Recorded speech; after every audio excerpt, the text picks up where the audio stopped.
नमस्कार, सत श्री अकाल, राम राम, जय माता दी, अस्सलाम वालेकुम दोस्तों।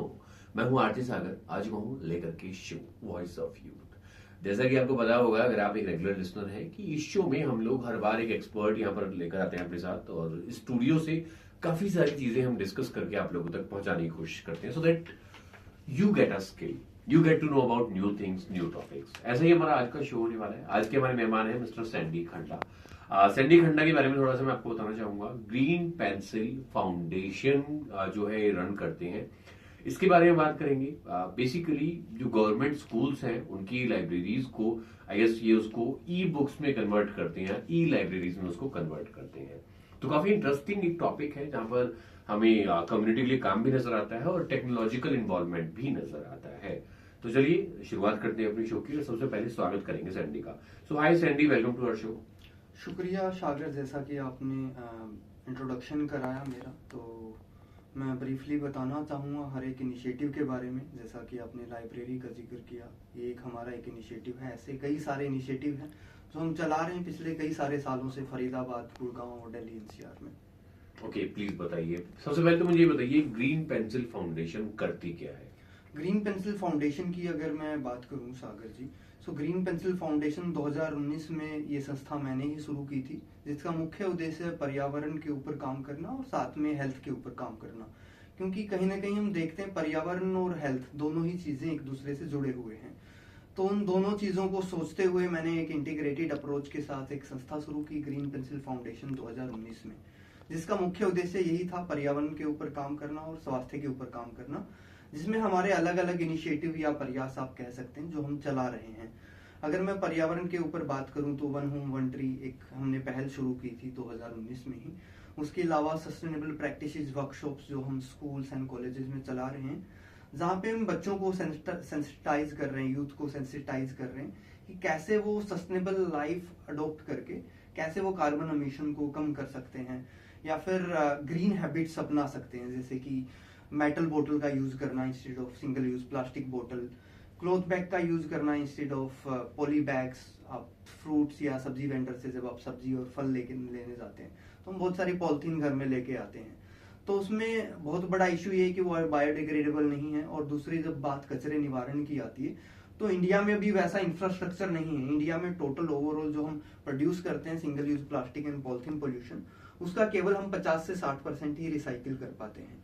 सो बचा हुआ कहाँ जाता है? या तो हमारी लैंडफिल साइट्स में जाता है, या सड़कों पे पड़ा दिखता है, जो लावारिस जानवर खा रहे होते हैं, जो बड़े छोटे छोटे माइक्रो प्लास्टिक जब उनके पेट में जाते हैं तो वो बीमार हो जाते हैं। उसके अलावा हम हमारे पहाड़ों में, हमारे खेतों में जाते हैं, सोयल कंटेमिनेशन होता है, सोयल हेल्थ के ऊपर वो बहुत बड़ा प्रभाव डालते हैं। या पानी में पड़े होते हैं तो उसके ऊपर वाटर कंटेमिनेशन के इश्यू भी बढ़ते हैं। तो ये एक पहल होगी। उसके अलावा अभी हम इको फ्रेंडली लाइब्रेरी डेवलप कर रहे हैं फरीदाबाद में, जो कि सीएसआर पार्टनरशिप में इंपेरियल ऑटो के साथ हम कर रहे हैं, जिसमें हमने शुरुआती दौर में 4 स्कूलों को चुना है। और इसमें रेडियो पार्टनर के रूप में रेडियो मानव रचना हमारा साथ दे रहा है, और मीडिया पार्टनर के रूप में जागरण मीडिया हमारा साथ दे रहा है। तो इको फ्रेंडली लाइब्रेरी का मुख्य उद्देश्य ये है कि हम कैसे स्कूल को और ज्यादा क्लाइमेट रेजिलेंट बनाएं। तो जैसा कि अभी हमारी पहली लाइब्रेरी बनके तैयार भी हो गई है, छायसा गांव में, फरीदाबाद के अंदर, बल्लभगढ़ के अंदर पड़ता है वो।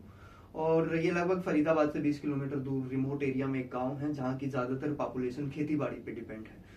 तो सरकारी स्कूल में हमने लाइब्रेरी को डेवलप किया। बच्चों ने जो सिंगल यूज प्लास्टिक बोतल थी उनको रीयूज करते हुए उन्हीं के अंदर वर्टिकल गार्डन यानी कि पौधा रोपण हुआ, और वर्टिकल वॉल के ऊपर लाइब्रेरी में वर्टिकल गार्डन हमने स्टेब्लिश किया, जिसमें ज्यादातर इंडोर प्लांट्स हैं। मनी प्लांट हो गया, एरिका पाम के पेड़ हैं, इंडोर प्लांटिंग में हमने वो भी किए।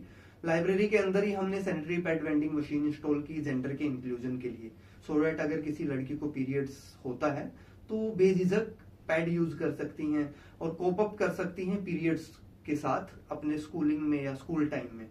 ये हमने उसमें ऐड किया। उसके अलावा हमने मेटल डस्टबिन इंस्टॉल किए, सो दैट बच्चों के अंदर बिहेवियर चेंज आ सके कि वेट वेस्ट और ड्राई वेस्ट दो अलग चीजें होती हैं। क्योंकि अभी भी हम देख रहे हैं 21वीं हम शताब्दी में है, लेकिन ज्यादातर इंडियंस आज तक अभी तक हम सूखे और गीले कचरे को अलग नहीं कर पाए, और हम बात करते हैं विश्व गुरु बनने की।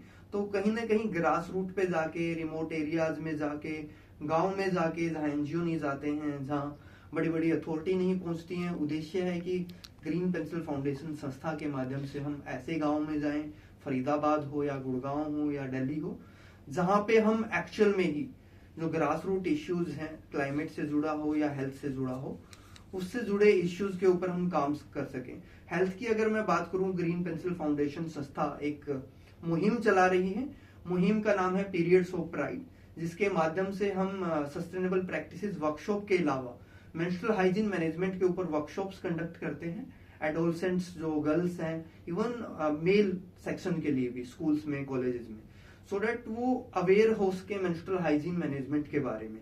कौन सा प्रोडक्ट यूज करना है, कैसे हाइजीन मेंटेन करना है, कौन सी डाइट मेंटेन करनी है, पीसीओडी पीसीएस क्या होता है, और अगर पीरियड्स स्किप होते हैं किस स्टेज में उन्हें गायनोकोलॉजिस्ट से कंसल्ट करना है।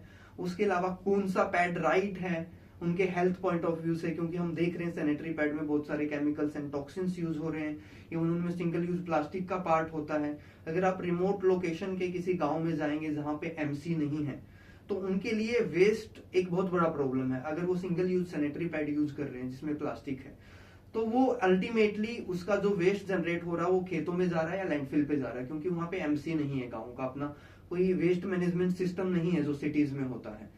तो इसको देखते हुए हमने क्लॉथ पैड को ज्यादा से ज्यादा प्रमोट किया, और अभी हम क्लॉथ पैंटी को भी प्रमोट कर रहे हैं नारिका के माध्यम से, जिसमें हमारी को फाउंडर श्रुति चंद, जो पिछले 2-3 सालों से काम कर रही है क्लॉथ पैंटी को प्रमोट करने में, जो आप 2-3 साल तक रेगुलरली यूज कर सकते हैं वॉश करके, जिससे जीरो वेस्ट जनरेट होगा आपका। और दूसरा, जब वो आउट ऑफ डेट भी होती है तो वो बायोडिग्रेडेबल होती है, कंप्लीटली हेल्दी क्लॉथ होता है, कोई उसमें केमिकल्स या टॉक्सिन्स इंड्यूस नहीं होते हैं।